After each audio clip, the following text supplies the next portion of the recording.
త్రైత సిద్ధాంత జ్ఞానులందరికీ నమస్కారములు. ఈ శరీరం పేరు మాధవ, బంగారుపాలెం కమిటీ, చిత్తూరు జిల్లా. ఈరోజు నేను చెప్పబోయే పద్యము నిగూఢ తత్వార్థ బోధిని 3వ పద్యము. బ్రహ్మ జంపి విష్ణు పాగంబున గలిపి, విష్ణు జంపి శివుని వెలయగలిపి, శివుని జంపి శివయోగి కావలే, విశ్వధాభిరామ వినురవేమ.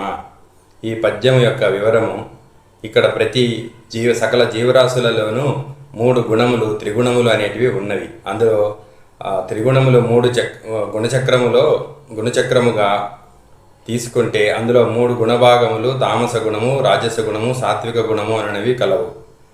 ఎప్పుడైతే తామస గుణము నుండి రాజసమునకు, రాజస గుణము నుండి సాత్వికమునకు మరియు మధ్య భాగములో గుణచక్రములో మధ్య భాగంలో ఉన్నటువంటి ఆత్మభాగమును చేరడము జీవుడికి యోగ మార్గములో ముఖ్యమైనదిగా ఉన్నది.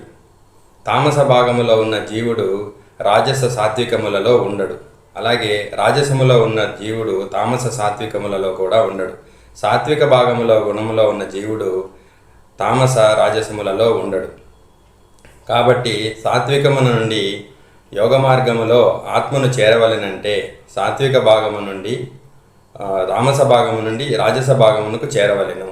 కనుక బ్రహ్మజంపి అంటే బ్రహ్మస్థానముగా తామస గుణ భాగమును పోల్చి అక్కడ ఉన్న జీవుడిని బ్రహ్మగా పోల్చి బ్రహ్మను జంపి అని అన్నారు. అంటే తామస భాగమును విడిచి రాజస భాగమును చేరడము. రాజసమును విష్ణు భాగముగా, విష్ణు స్థానముగా పోల్చి అక్కడ ఉన్న జీవుడిని విష్ణుగా పోల్చి అక్కడ విష్ణు జంపి శివుని వెలయగలిపి అన్నారు. అంటే రాజస భాగమును కూడా విడచి సాత్వికమును చేరడం అని అర్థం.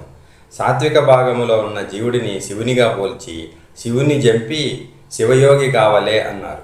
అంటే జీవాత్మ అయిన వాడు సాత్విక గుణమును కూడా విడచి మధ్యలోనున్న ఆత్మభాగమును చేరవలెను. జీవుడు జీవాత్మగా మారిపోయి ఆత్మతో కూడడమే పై పద్యములోని సారాంశ భావము.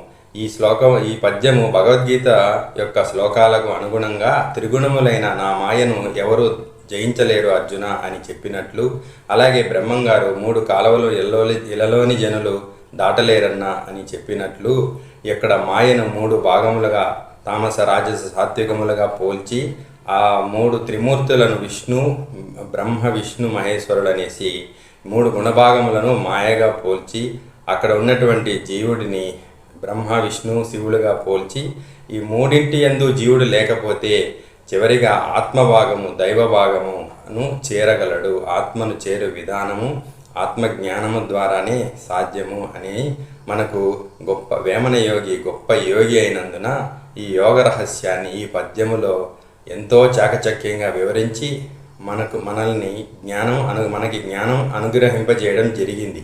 శ్రీ శ్రీ శ్రీ ఆచార్య ప్రబోధానంద యోగీశ్వరుల వారు ఎంతో గొప్పదైన ముడివేయబడిన వేమన యోగి చెప్పిన పద్యాలలోని వేమన శతకంలోని జ్ఞానమును ముడివిప్పి మనకు నిగూఢ తత్వార్థ బోధిని అనే గ్రంథములో వివరము తెలియజేసి మనకు దైవజ్ఞానాన్ని అందించడం జరిగింది. ఇది వేమన యొక్క గొప్పతనాన్ని శ్రీ శ్రీ శ్రీ ఆచార్య ప్రబోధానంద యోగీశ్వరుల వారు బయటకు తెలియపరిచి సాక్షాత్తు భగవంతుడుగా వేమన యోగిని ప్రకటింపజేసినందుకు మనమందరము ఎంతో కృతజ్ఞత కలిగి ఉండాలి అని కోరుకుంటూ